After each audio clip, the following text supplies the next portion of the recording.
Hey, Beulah Youth, welcome to week 3 of our small talk conversations. And I'm excited this week because it's not just me and some other person, but we have 4 people on this week.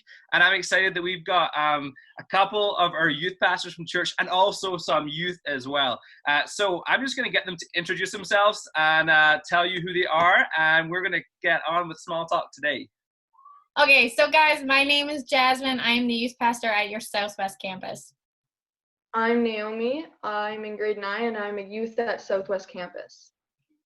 I'm Santiago and I'm a grade 9 student at West campus. Awesome. And so we're excited that we have Jasmine and Naomi and Santi on today's conversation as we are going to ask one of the same questions we've been asking the last few weeks. Of kind of what God's been teaching us in this season. And I've loved what Pastor Joel and what Pastor Josh has said the last couple of weeks, and I'm excited to hear what these guys are going to say for what God's been teaching them. And then we're going to ask a second question later on that's a little bit different than what we've been doing, and so be ready for that. But the first question I want to ask, and guys, thank you so much for being on this call. It's so exciting to see your faces and just to hear from youth. But if I was to ask you, what has God been teaching you in this season? And so this season being the kind of COVID reality. And so what's God been doing in your life? So maybe Santi, may ask you that first. What's God been doing in your life, Santi? Yeah, he's been teaching me to be patient, I guess. There's a lot of things that we don't look at in normal life that he's been teaching me, like with family, I have to learn to calm down within the situation. I can't go on a walk or whatever. So that's really interesting. There's nothing that separates life from whatever else we're doing. There's no break. It's just a constant flow. Yeah, and Santi, you're normally homeschooled, and I think some people in this season think homeschooling is what we're doing right now, but it's not, is it? No way. There's a lot more social interaction than just like at home the whole time. Yeah. And I appreciate that. I appreciate what you're saying there about often sometimes we can, God's maybe teaching you patience in this season, but often there's like, if we get annoyed or agitated or frustrated, we can like go for a walk or we can go somewhere else. And it's like, I'm stuck at home with the same people that are frustrating me. So yeah, same question for you, Naomi. What is God been teaching you in this season? I think God's been teaching me to trust him more because before the quarantine, I was like really busy with school, drama, in clubs and basketball and stuff. And that I would try and take all of my work and all of my problems and I would try and fix it myself.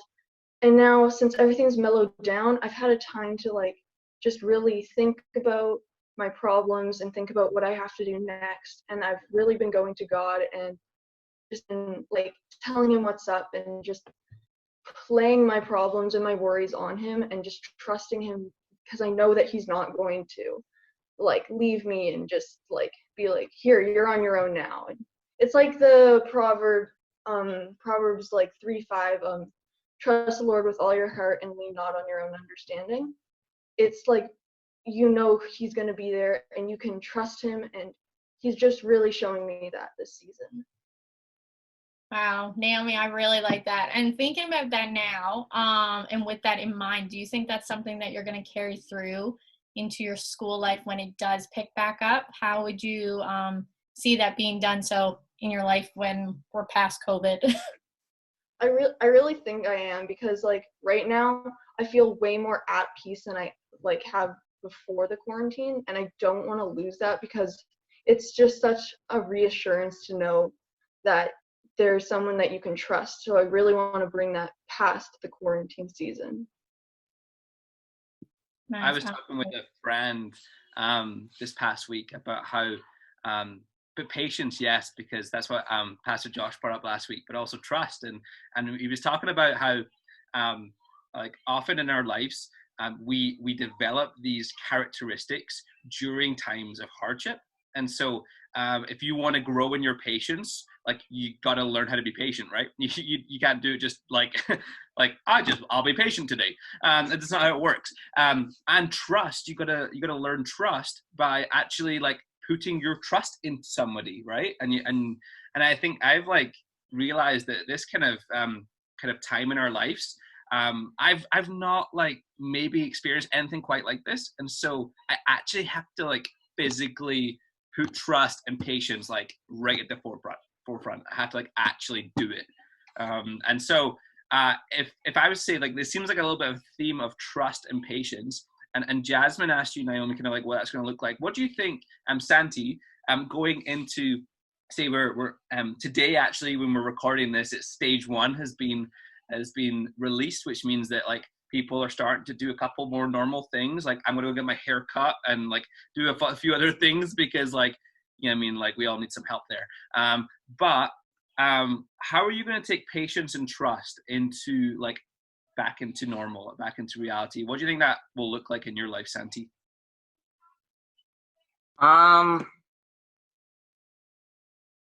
think it's about whoever you meet, right? Being patient with them. Maybe coming back, you'll be more patient than you knew you could be. And I think like if you serve in children's ministry or whatever, like you have a new patience you can take into everyday life, that kind of thing. That's awesome. Guys, that's really like, you may think this is simple, but like a lot of people who are like older than you and older than Jasmine and myself are like starting to learn patience and trust. And to be able to learn that at like grade 9, that will set you up for like success for like years and years and years and years to come, and putting your trust and your patience in God. Naomi, what is something in this season of COVID and the reality that it is, what is something that you've been most thankful for, or noticed that you've been thankful for even more during this time?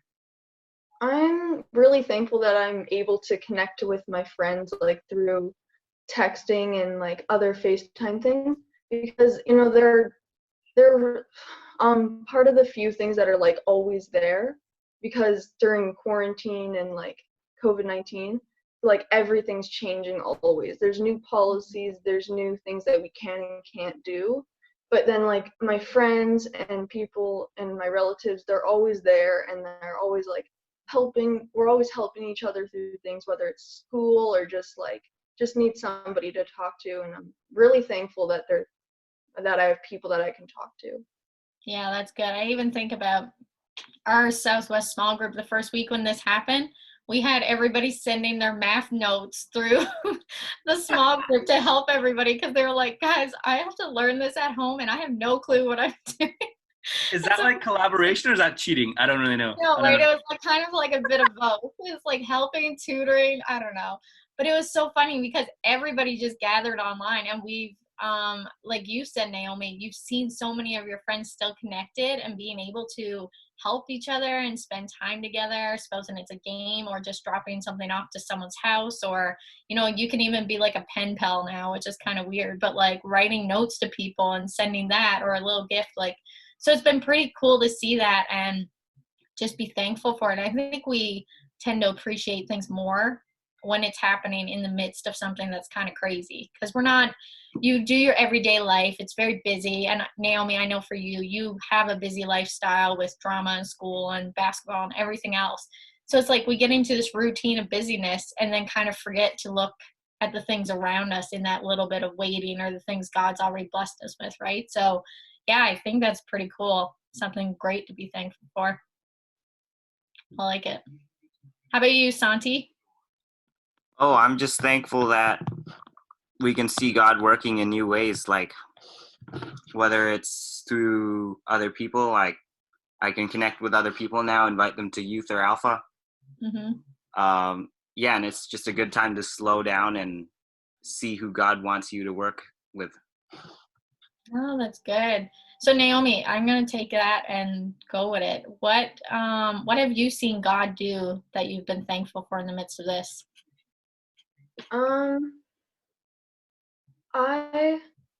I've seen God work in my own life as well, because as I said before, it was busy and now I'm way calmer. And I've seen it work in my family as well, because like before, we are a fast-paced family, always had some sort of thing, and now we're all just like, we've taken the time to like take a breather.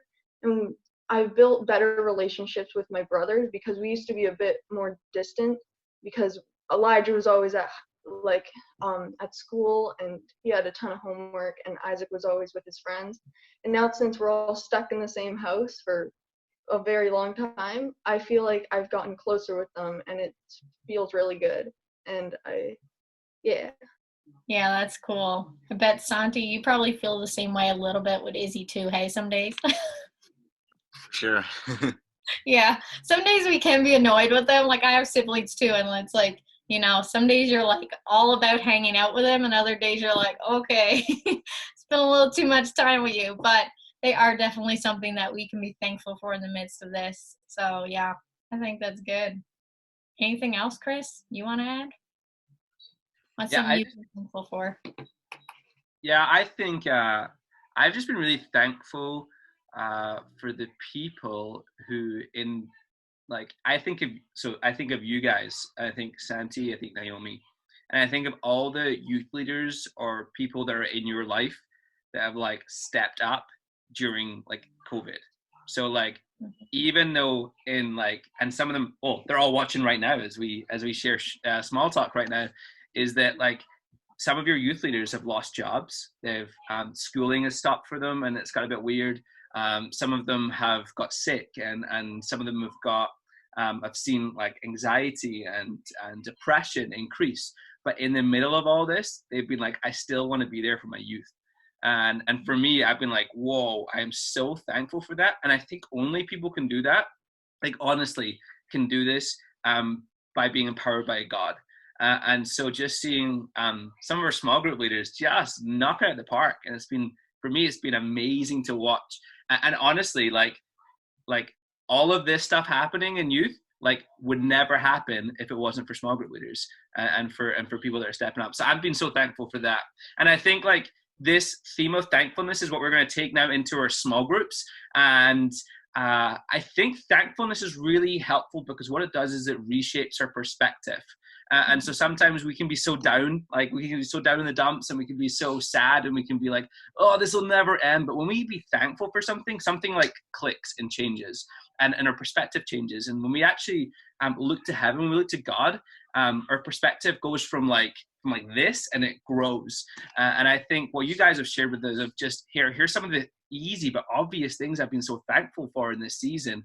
Then it starts to like unfold in our lives a little bit of a kind of like a new reality, even if we're currently stuck in a weird reality, right? Santi, what you just said about earlier on about seeing God work in new ways, I think that's really important, because we're all facing a new reality. It's nothing we've ever faced before. But why would we ever think that like God would not do something new? Like if we're facing new realities, does that not mean God's going to do some new stuff? And I think that's really cool, and identifying some of those new things. So like, for example, being taught by students, like youth is being taught by students, like that's new. Like I don't think we've really spread this far in teaching in youth before. To actually think of like, we went online for all of youth, like for like the last 8 weeks we've been online, and it doesn't feel quite the same. But I haven't felt disconnected. I've still felt connected. And that's like really cool to see that like new church movements and plants and ideas are starting. I'm like, that's really cool. To see youth groups do stuff that's like they've never, like there's no classic youth model for COVID. Never happened before. So like, this is exciting. This is new. So Santi, I love thinking about that and going, hey, in new like realities that we're living, God's doing new things. And so guys, thank you so much. Santi, Naomi, and Jazz, thank you for your input and your thoughts, and like just being on this call. And this is going to go to everybody right now in our small talk conversation, and you're going to be teaching them this week. Can I just say, like, you're going to be teaching all of you the youth this week, which is so cool. And so who would have thought that? Who would have thought that post, like pre-COVID, that we just have 2 grade 9s teaching the whole of youth? You know what I mean? Like, who would have thought that would have happened? But guys, thank you so much for being a part of this today. And we're going to head into small groups now and talk about some of this stuff. We're going to be talking about, like, what does it look like to trust in the Lord? Like, that Proverbs scripture is so good, Naomi. What does it look like to continue to have patience and find those little moments where you can at least have moments to breathe? What does it look like to be thankful, and how do you actually, like, posture your heart to be thankful? And so we're really, like, having some of these conversations, and I'm excited for what's going to come up in small group time. So guys, thank you so much. You are awesome. I am so glad you're part of our youth ministry, and it's cool to have West and Southwest represented here. And grade 9s, can I say grade 9s, killing it, knocking it out of the park. You know, you're setting the standard for everybody else. But guys, have an awesome week, and thank you so much for being a part of Small Talk.